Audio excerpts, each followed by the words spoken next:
The drama and confusion over Donald Trump's trade war have caused financial markets to fall dramatically as consumer prices continue to rise. Meanwhile, Trump is facing backlash for firing thousands of veterans. For more on this, it's time for a closer look. You guys, Donald Trump is very sad. You see, he's been working so hard, and he's doing all kinds of awesome stuff, and yet,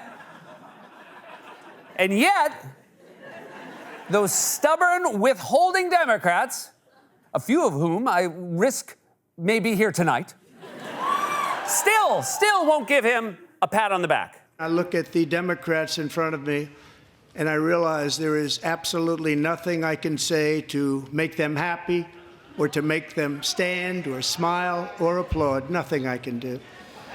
I could find a cure to the most devastating disease, a disease that would wipe out entire nations, or announce the answers to the greatest economy in history, or the stoppage of crime to the lowest levels ever recorded. And these people sitting right here will not clap, will not stand, and certainly will not cheer for these astronomical achievements. They won't do it, no matter what. Is this a presidential address or a voicemail from my mother? Hello? Yes, it's me, the mother who birthed you, raised you, fed you, and clothed you for the first 18 years of your life. And you know, I'm not asking you for applause. But could you maybe call me back? You want them to smile? So now the Democrats are getting catcalled by the president. Hey, oh, Democrats, you got a pretty face. How about you give us a smile, baby? Also, the small problem with your hypothetical, you didn't do any of those things. Disease, crime, and the economy, you fully had a chance to cure a devastating disease and instead said stuff like maybe drink bleach and I think it's gonna end tomorrow. You're also gutting health agencies and slashing funding for the medical research that would lead to cures for diseases. And on top of that, there was huge spikes in violent crime during your first term. But hey, it's not fair to cherry pick two of the three examples you gave. How is the economy looking? President Trump's trade war triggering another sell-off on Wall Street yesterday. The Dow shed more than 1,300 points so far this week after yesterday's drop. And looking at the S&P, it's now at its lowest level since November the 4th. In terms of what we see in the markets, let's go back again to the boards and just show that we have lost all of the gains in the stock market that we made since the November 5th election. Oh my God, everything since the election has been wiped out. Do you know what this means? We have to go back to the election.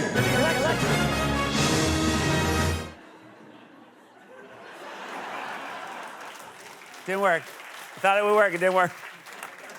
Didn't get the DeLorean fast enough. So, the stock market is falling, but I'm not worried. I'm not worried about the stock market because instead of buying up stocks, I've been using all my money over the past 4 months to buy eggs so I can sell them at a giant markup. That's the only merch I have in the NBC store. You can buy Tonight Show t-shirts, SNL sweatshirts, or a Seth Meyers egg for 50 bucks.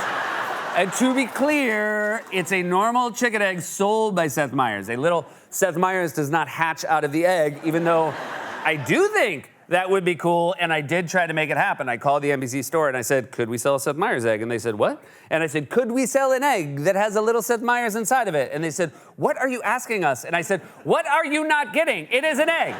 And when you crack it open, a little Seth Meyers pops out and says, welcome to Egg Night, I'm Seth Meyers. And then I got a call from the NBC nurse telling me to take my pills. So I did, but not before I asked my graphics department to mock up a prototype. Welcome to Egg Night. I'm Seth Meyers.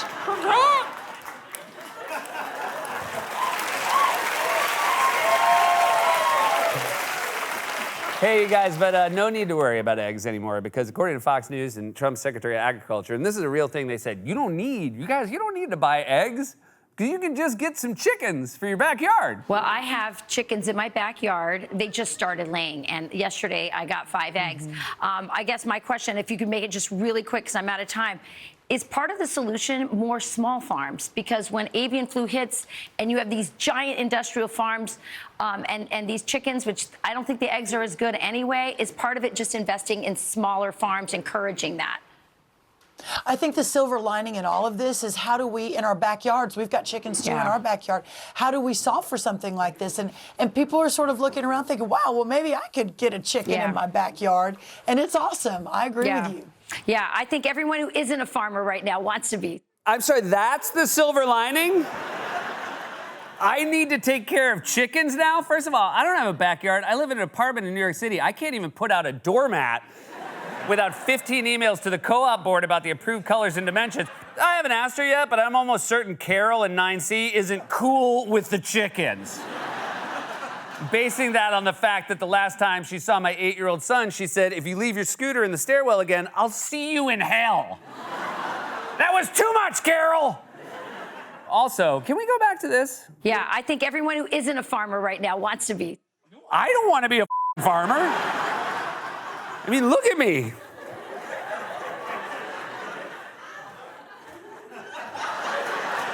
The only thing I have in common with a farmer is that we both overdo the plaid. By the way, like, that's how bad the plaid is. We did a picture even though I'm wearing it now. This is how bad Trump's first 2 months have been. We went from prices will come down on day one to everyone wants to be a farmer now. Also, it's not a good time to be a farmer. Trump keeps threatening and implementing and then temporarily pausing tariffs that are causing confusion and making farmers' lives worse. American food exports will suffer dramatically as a result. Or, as Trump put it, Our new trade policy will also be great for the American farmer. I love the farmer.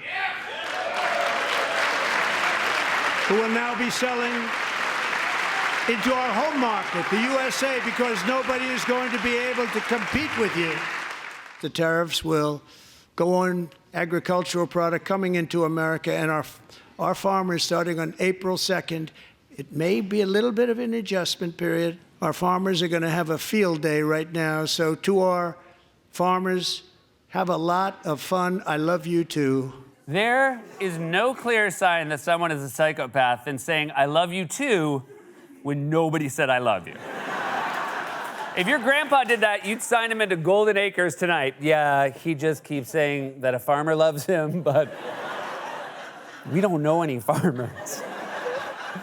Trump thinks American farmers will make more money selling to American consumers rather than exporting their products, but American farmers already produce more food than the entirety of America can eat. That's why farmers have been hit so hard by the dismantling of USAID, which purchases approximately $2 billion in food aid from American farmers to send abroad. And now those products may go to waste. It makes no sense. And food prices aren't the only thing going up, thanks to the back and forth over Trump's tariffs. Even trucks are becoming more expensive. The auto industry expects to feel the impact of President Trump's tariffs. Fox Business's Jeff Flock is in Glen Mills, Pennsylvania this morning with a first-hand look. Maria, this Dodge Ram truck, $80,000, instantly became $100,000.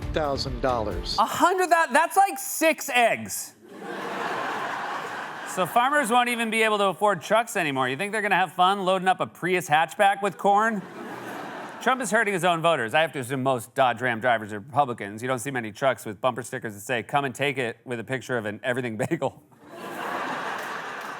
Now, Trump paused those auto tariffs, which caused even more confusion in the market. If you're keeping track, he announced tariffs on Canada and Mexico months ago, then paused them at the beginning of February, then announced them again in March, then paused them again today, but also announced more tariffs for April. He has no clue what he's doing.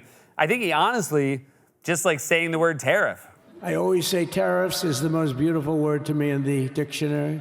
Then I was reprimanded by the fake news. They said, what about love, religion, and God? I said, I agree.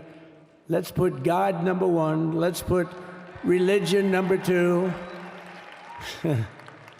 Love, I don't know. We got to put that number 3, I guess, right? And then it's tariff. You guys, he really wanted to put tariff ahead of love. That was really, really hard for him.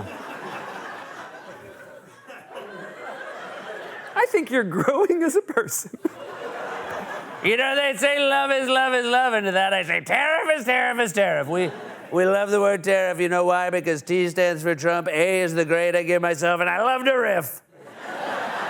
I love to riff. Often, my favorite riff, Arnold Palmer's got a big old wang. That's my favorite. Of all my riffs, that's my favorite. For me, it's God. My Arnold Palmer story. Love.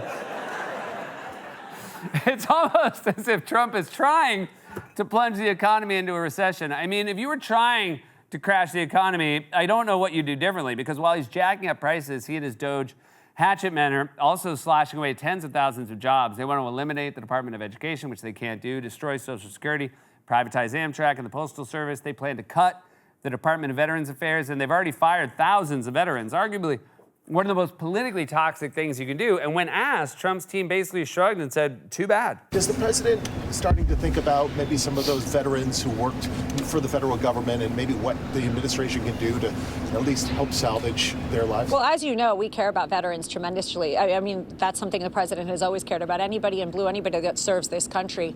But at the same time, we have taxpayer dollars. We have a fiscal responsibility to use taxpayer dollars to pay people that actually work.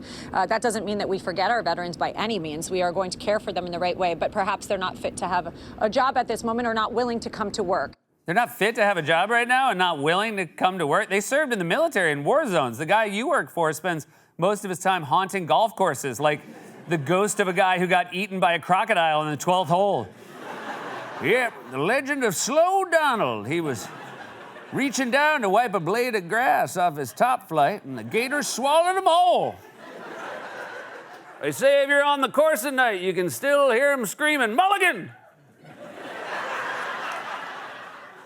Also, can you imagine the 5-alarm nuclear meltdown Fox News would have if a Democrat said veterans were not fit to have a job? Sean Hannity would be screaming so loud, his head would crack open like a Seth egg.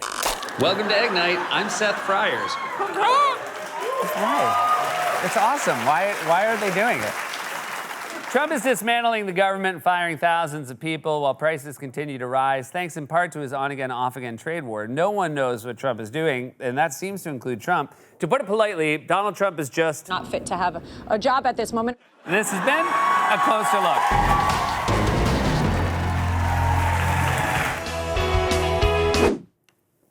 Hey, guys.